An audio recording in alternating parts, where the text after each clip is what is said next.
+2 board CBSE ബയോളജിയിലെ first chapter ആയിട്ടുള്ള sexual reproduction and flowering plants എന്ന് പറഞ്ഞിട്ടുള്ള ചാപ്റ്ററിലെ ഒരു ക്വസ്റ്റ്യനുമായിട്ടാണ് നമ്മൾ ഇന്ന് വന്നേക്കുന്നത്. It is like, for a layman both apples and mangoes are fruits. Do you agree? Give reason in support of your answer. വേദക്കാരൻ എന്നുള്ളതാണ് ഈ ലെയ്മൻ എന്നുള്ളതിൻ്റെ ഒരു മീനിങ് കേട്ടോ.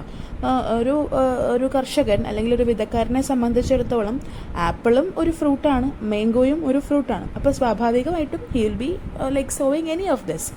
അപ്പം ഇങ്ങനെ ഒരു സ്റ്റേറ്റ്മെൻറ്റിനോട് നിങ്ങൾ യോജിക്കുന്നുണ്ടോ?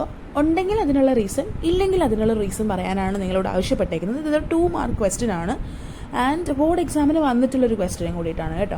അപ്പോൾ നമ്മളെന്തായാലും ഓൾറെഡി ഈ ഒരു ചാപ്റ്ററിനകത്ത് ഫ്രൂട്ടിൻ്റെ വെറൈറ്റീസ് പഠിക്കുന്നുണ്ട്. അങ്ങനെ അതിൻ്റെ കൂട്ടത്തിൽ നമ്മൾ പഠിച്ചിട്ടുള്ളൊരു സംഭവമാണ് that is there are 2 types of fruits. True ഫ്രൂട്ട്സും ഉണ്ട്, ഫാൾസ് ഫ്രൂട്ട്സും ഉണ്ട്. ആൻഡ് ഈ പറഞ്ഞ ആപ്പിൾ എന്ന് പറയുന്നത് that is a false fruit. കാരണം അത് ഓവറിൽ നിന്ന് ഡെവലപ്പ് ചെയ്യുന്നതല്ല, പകരം അത് തലാമസിൽ നിന്ന് ഡെവലപ്പ് ചെയ്യുന്ന ഒരു ഫ്രൂട്ടാണ്.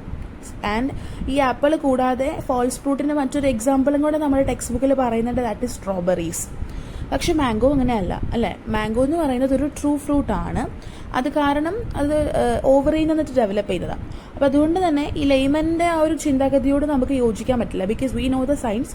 അപ്പോൾ അതുകൊണ്ട് തന്നെ the answer will be like no, we don't agree with the statement, because ആപ്പിൾ തലാമസിൽ നിന്ന് ഡെവലപ്പ് ചെയ്യുന്ന ഒരു ഫാൾസ് ഫ്രൂട്ടും ആൻഡ് മാംഗോ എന്ന് പറയുന്നത് ഓവറിൽ നിന്ന് ഡെവലപ്പ് ചെയ്യുന്ന ഒരു ട്രൂ ഫ്രൂട്ടുമാണ്. ആൻഡ് ബേസിക്കലി ഈ പാർത്തനോകാർപ്പിക് ആയിട്ടുള്ള ഫ്രൂട്ട്സ് എന്ന് പറഞ്ഞാൽ പൊതുവെ അവർ സീഡ്സ് ഒന്നും പ്രൊഡ്യൂസ് ചെയ്യാത്ത ഫ്രൂട്ട്സ് ആണ്.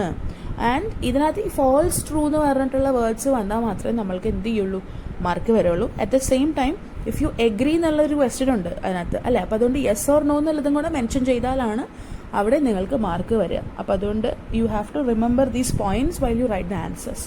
Okay, by.